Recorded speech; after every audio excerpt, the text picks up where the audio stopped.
The sanctuary doors closed with a sound I'd never heard before. Final, deliberate, like the snap of a bone breaking. I stood there on the church steps, still holding my daughter's hand, watching the lock turn from the inside. The brass handle was cold under my palm, where I'd tried to push it open just seconds before. The morning air carried the scent of honeysuckle, from the garden my grandmother had planted 30 years ago, back when this place felt like home. "Mommy, why won't they let us in?" Emma's voice was small, confused. I couldn't answer her. Not yet. Because 15 minutes ago, Pastor Williams had looked me in the eye and said something that made my blood freeze. "Rebecca, some secrets are meant to stay buried." I thought you understood that. The way he said secrets, like he was holding something precious and fragile that could shatter us all. If you've ever had someone weaponize your deepest shame against you, you know that moment when your past and present collide with the force of a freight train. When words you spoke in confidence, in the sacred space of pastoral counseling, suddenly become chains around your throat. Through the stained glass windows, I could see shadows moving inside. The service was starting. Without us. My phone buzzed with a text from my sister. "Where are you?" "Service is about to."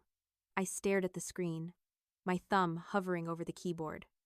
How do you explain that your pastor just reminded you of something you confessed 3 years ago? Something you thought was between you, God, and the man you trusted with your soul? The church bells began to ring, each note piercing the morning silence.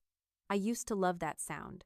Now it felt like a countdown to, before everything shattered.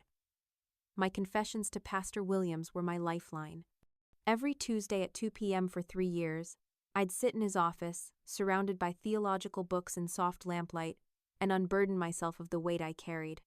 The miscarriage I'd hidden from Mark, the affair that almost destroyed our marriage 5 years ago, the eating disorder that controlled my teenage years. The way I sometimes looked at Emma when she cried and felt nothing but resentment.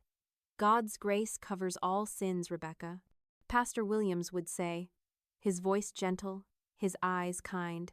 "What we share here is sacred, sealed in holy confidence." I believed him. I trusted him. I told him things I'd never told another living soul. Our family had been the cornerstone of Faith Community Church for 8 years. Mark served as head deacon. I led the women's Bible study and organized every church function.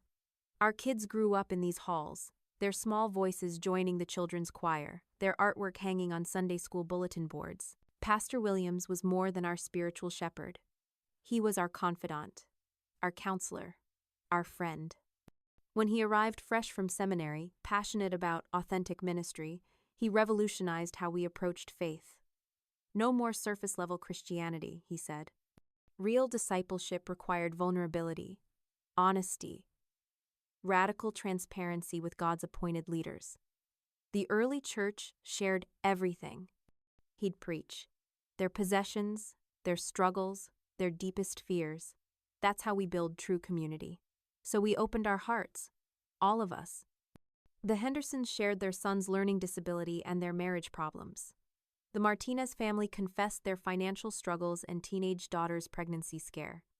The Johnsons admitted their oldest son's addiction issues and their own failing business. We thought we were building intimacy, creating a church family bound by mutual vulnerability and grace. We had no idea we were building our own prison. Looking back, the signs were there.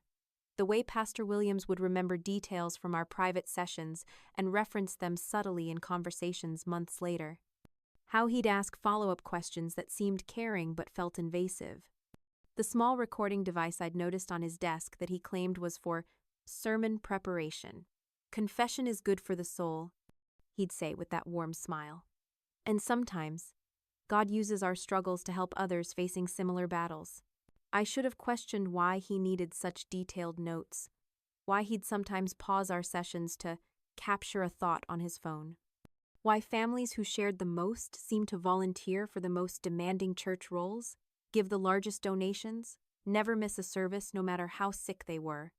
I should have realized that shepherds don't usually keep such careful records of their flock's weaknesses. The first crack appeared on a Tuesday in March, during what I thought was my regular confession session. Rebecca, Pastor Williams said, settling into his chair with that familiar gentle smile. I've been thinking about what you shared last month. About the affair. My stomach clenched. I thought that was resolved. Oh, it is. God's forgiven you completely. He leaned forward, his voice dropping to that intimate pastoral tone. But I've been wondering, does Mark know, really know, all the details? Some of them. He made a note on his pad. And Emma? How do you think she'd handle learning that mommy once? Why are you asking this? The words came out sharper than I intended. His smile never wavered. I'm concerned about transparency, Rebecca. Authentic relationships require complete honesty. Don't you think your family deserves to know who you really are? Something cold slithered down my spine. I've told Mark what matters. The kids don't need to. Children are more perceptive than we give them credit for. He tapped his pen against his notepad. Emma's been asking interesting questions in Sunday school, about why some mommies seem sad even when they're smiling. The room felt like it was shrinking. What are you saying? I'm saying that secrets have a way of surfacing, Rebecca. And when they do, it's better if they come from someone who loves you. Someone who can frame them with grace and understanding. I left that session feeling nauseated, confused, like I'd missed something crucial in a conversation that sounded supportive but felt like a threat.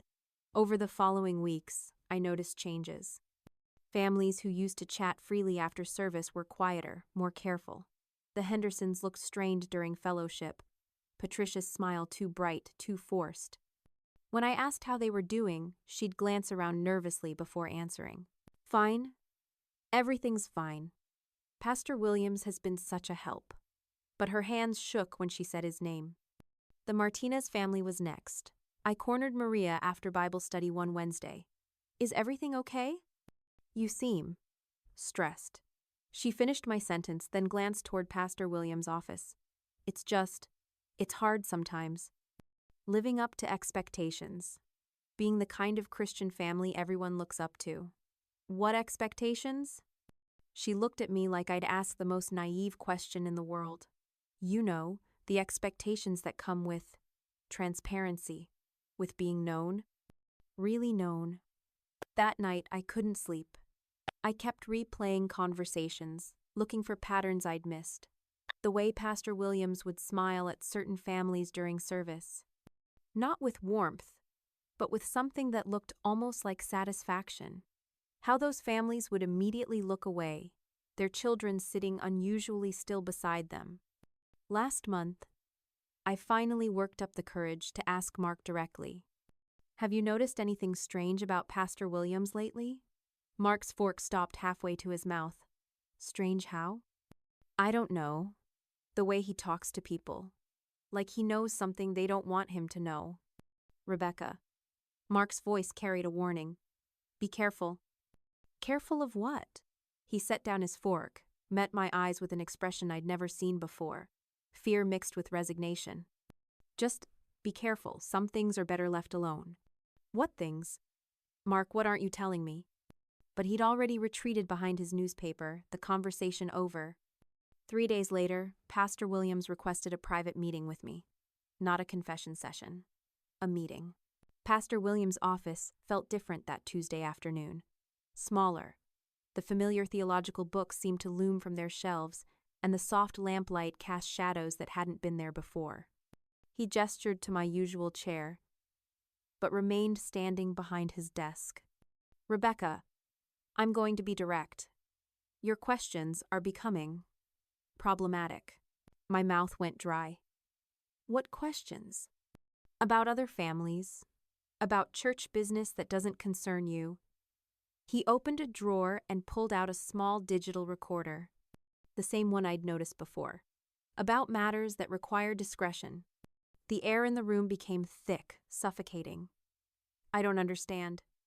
I think you do. He pressed a button on the recorder. My own voice filled the room, shaky with tears. I can't stop thinking about him. Even now, even after I ended it, I dream about David. I wake up wanting him instead of my husband, and I hate myself for it. but I can't make it stop. The recording continued, my confessions spilling out in devastating detail. Things I'd never meant to say. Things that would destroy my marriage, my children's image of me, my place in this community. Please. The word came out as a whisper. Pastor Williams stopped the recording. 3 years of Tuesday afternoons, Rebecca. 3 years of such honest conversations. You've been remarkably thorough in your self-examination. I couldn't breathe. You recorded everything? I record all my pastoral counseling sessions for accountability purposes, to ensure I'm providing the best spiritual guidance possible. His smile was gentle, pastoral. Terrifying. God calls us to be good stewards of the information entrusted to us. That's illegal. Is it? You came to me voluntarily, shared these things freely, in a state that allows single-party consent for recordings. He sat down, leaning back in his chair like we were discussing the weather. Besides, legality isn't really the issue here, is it? My hands were shaking. What do you want? What I've always wanted. A church family that understands the importance of unity, of supporting their pastoral leadership, of recognizing that some information is sensitive. You're blackmailing people. I'm protecting people, Rebecca, from their own poor choices, from the consequences of sins they've already confessed and been forgiven for. He leaned forward. Do you think Emma would understand why Mommy was texting another man at 2 a.m.? Do you think Jake would respect his mother if he knew she'd considered leaving his father? Tears were streaming down my face now. I came to you for help. And I helped you. I gave you a safe space to unburden yourself, to find peace with your struggles. The fact that I kept careful records of our sessions is simply good pastoral practice. The Hendersons, the Martinez family, all of them? All of them chose to stay and continue being part of our church family rather than face the disruption that would come from having their private struggles become public knowledge. He stood up, walked around the desk, placed a fatherly hand on my shoulder. The choice is yours, Rebecca. You can continue being the respected leader you've always been here. Your family can remain safe, protected, loved, or... He didn't need to finish. The recording device sat on his desk like a loaded gun. What do you want me to do? Stop asking questions. Stop trying to rescue families who don't want to be rescued. Trust your pastoral leadership. His grip on my shoulder tightened. And perhaps, consider increasing your tithe. God has blessed you with prosperity. It would be a shame not to share that blessing more generously. I walked out of his office in a daze, my mind reeling with the magnitude of what I'd discovered. This wasn't just about my family. This was about every family in our congregation who'd trusted Pastor Williams with their deepest shames and fears. He'd turned our vulnerability into his power, our confessions into our chains. That night, I told Mark everything. Expected him to be outraged, supportive, ready to fight. Instead, he just looked tired. I know, he said quietly. You know and you haven't. Rebecca. His voice was hollow. I've known for 2 years, ever since he played back my confession about the gambling, about the money I lost, money I took from Emma's college fund and never told you about. The world tilted sideways. What? He's not just recording the women's sessions, Rebecca. He records everything. Every private conversation, every confession, every moment of weakness anyone has ever shared with him. Mark's hands were shaking. The deacons, the board members, everyone. We're all trapped. Then why haven't you? Because I can't lose you. I can't lose my children. I can't have them know what I did, what I am. So I pay. We all pay. With money. With silence. With our souls.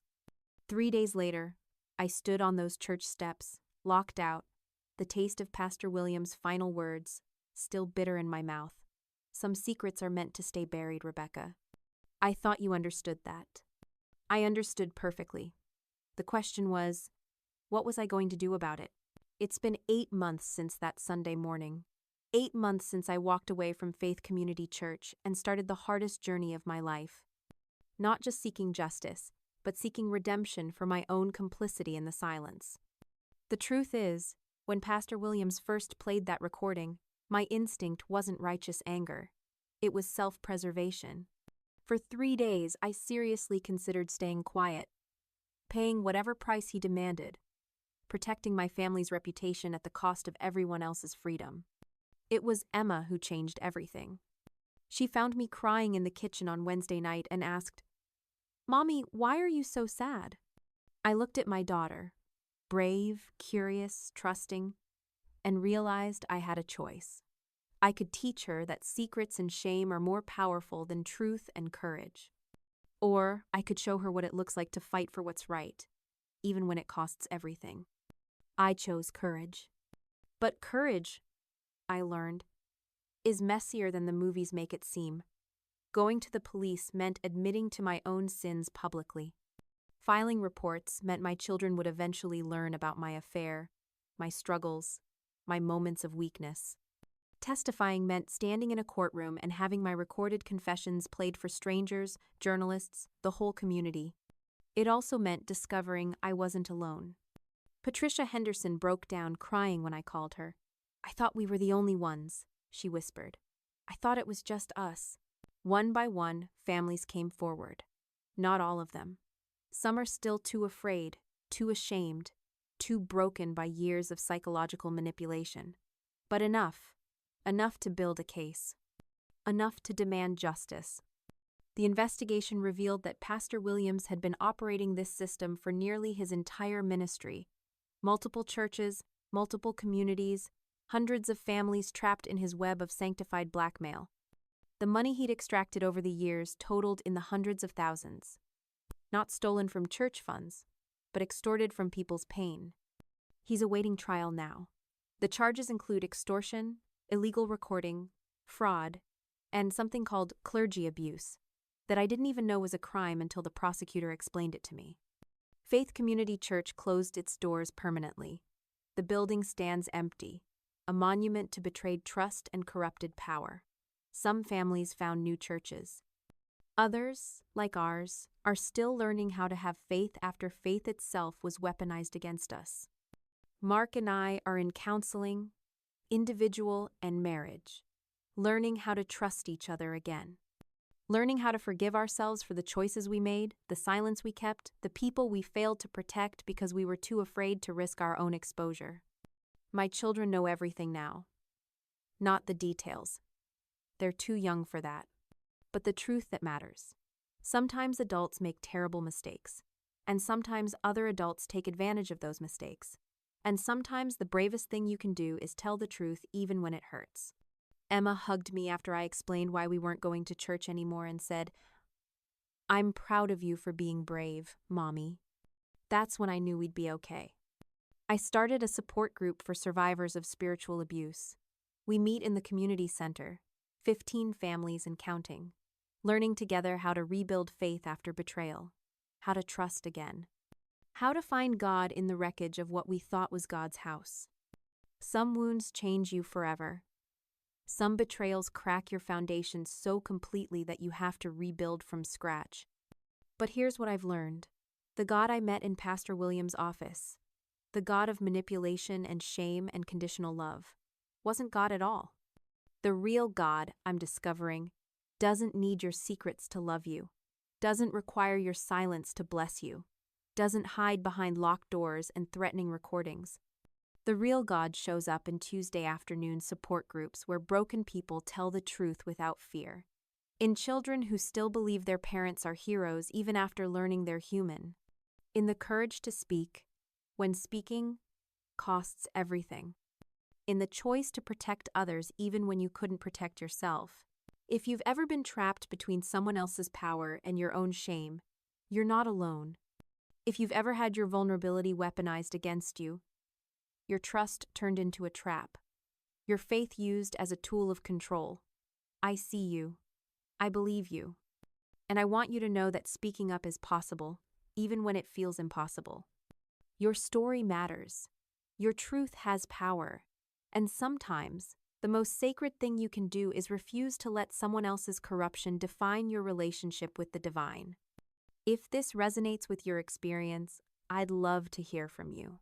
Sometimes the first step toward healing is knowing you're not the only one who survived. Drop a comment, send a message, or just know that someone out there understands. Because the truth is worth telling, even when it's terrifying, especially then,